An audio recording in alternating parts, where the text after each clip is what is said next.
34. She held the important political role of high priestess in the empire. Well, this looks okay. She held the significantly important political role. We've just added a word to A, and it's not a word that's adding much. It's just adding wordiness and maybe a little redundancy. Something that's important is, I don't know, is there much of a difference between important and significantly important?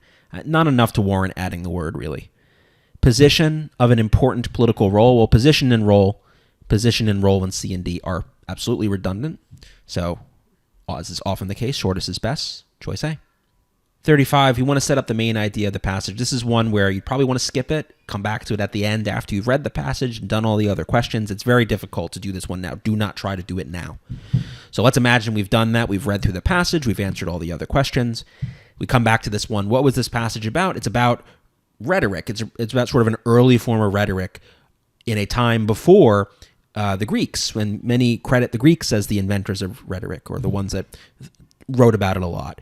So this is about rhetoric, and so I need a sentence here that's setting that up. And so I look at choice B. Led scholars to reevaluate the popular notion that the study of rhetoric's history should start with the ancient Greeks who lived 2,000 years after. Yeah, this is the idea that these people lived 2,000 years before the Greeks and talked about rhetorical devices and ethos and these sorts of things. Shows that, yeah, the Greeks weren't the first, and B introduces that idea. A, this passage is not about gods and goddesses. C, it's not about using writing to record transactions, different passage. D is like a historical thing about kings doing this and that, not relevant to the passage as a whole, but choice B is. 36, we want to transition from the previous sentence to the information that follows in the paragraph. So the previous sentence says, researchers suggest that the writings contain clear examples establishing ethos, rhetorical strategy. And then we have our underline. Blah, blah, blah. Calcite disc dated to around 2300 BC, discovered in 1926. The disc's front contains... So the rest of the paragraph's about this disc and what's on it. So let's get a transition. I think I like C. The early example of such writing. I think we saw in a previous question the word such being important here.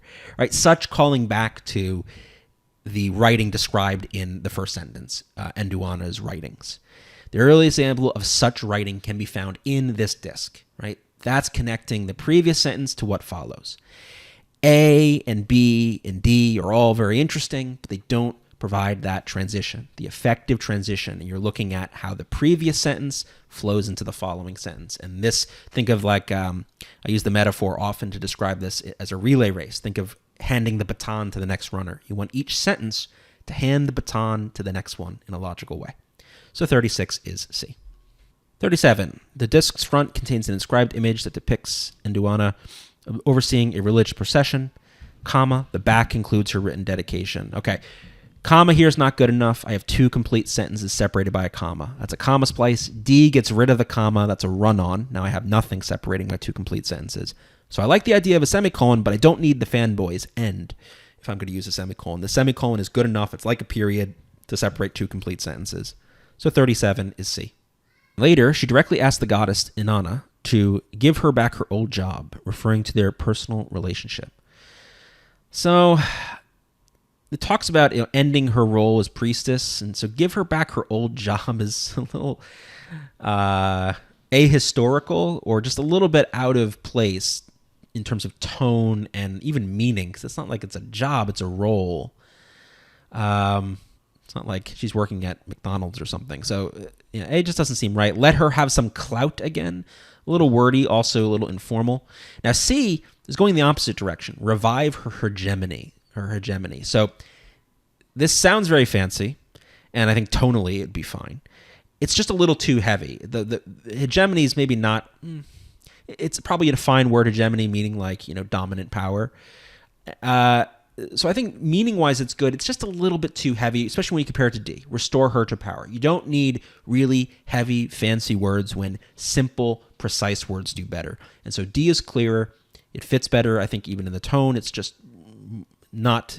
big words can be almost too formal in certain circumstances, and I think that's true here as well. So putting that all together, D is the best answer. 39. Scholars suggest that the use of first person again establishes ethos because she's identifying herself to gods and mortals alike as the author of this song. So comma by comma, I don't want a comma here because I want to know who she's identifying herself to. She's identifying herself to gods and mortals alike. So I don't want a comma there. Let's get rid of A. Now, do I need any commas anywhere else? A single comma, as in C and D, feels sort of out of place because I want this to be one long unconnected connected sentence. She is identifying herself to gods and mortals alike as X. She identifies herself to X as Y. That's essentially the structure here, and there's no need for any commas or breaks.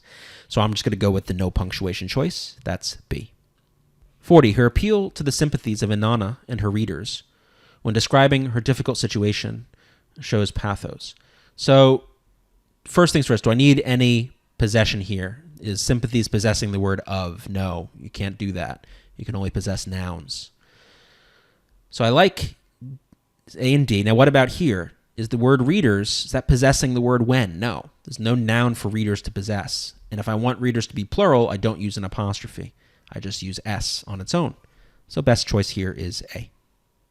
41. As researcher Roberta Binkley points out, her appeal to the sympathies of Inanna and her readers when describing her difficult situation, blank pathos. So first thing I want to check subject-verb agreement. What is it that shows pathos? And it's her appeal to the sympathies of these people when describing a difficult situation, blank pathos. It's her appeal, which is singular. So any plural verb, which are actually just A, B, and D, have got to go. And this is another one of those cases. I've got 3 verb choices that are plural and 1 that's singular. And so very often the odd choice out is the winner, and that's true here. The appeal shows pathos, singular. So 41 is C. 42, where should we put sentence 5? So sentence 5 says, when she describes her political exile, she writes X. Well, not immediately obvious from the sentence itself where this could go. Let's check all the options. Let's begin at the beginning. Let's see if it might go after 2. So Enuana's many hymns also incorporate rhetorical devices. One of her most famous is, okay, I definitely don't want to, no, we're good between 1 and 2. We want to see does it go after 2. Because this 1 into 2 transition works well. So one of her most famous is the Exaltation of Inanna, which tells the story of a political uprising that temporarily ended Enuana's role as high priestess. Now, looking at 3, it says later, which seems a bit weird because it's not clear what this is later from. I mean, I guess it's later from when she loses the power, but it does seem a bit strange. I feel like we need a little bit more in between this. So putting it after 2 looks interesting. Now, what does the sentence say again? When she describes her political exile, notice the previous sentence was talking about essentially her political exile, how she lost her role. So I think 2 into 5 seems to make sense. And then that's going to lead into 3. We've already established her exile. We give a quote from her. And then later, this other thing happens and there's another quote. So I think 2 to 5 to 3 connection makes the most sense here. And so I think we're going to put it after 2. And if we check the other positions, putting it after 3 is just too late. Putting it after 6 or keeping it where it is, it's just way too late.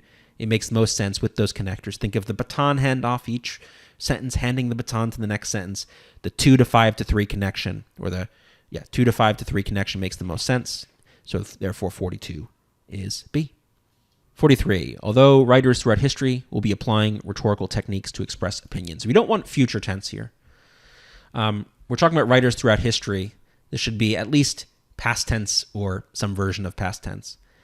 So are applying, it's present tense, can apply present tense. Now have applied, technically it's present, it's called present perfect, but have applied has that element of past and present. That's people have done something through the past up till now, and that makes sense because we're talking about writers through history, which is, from hundreds of years ago up until yesterday.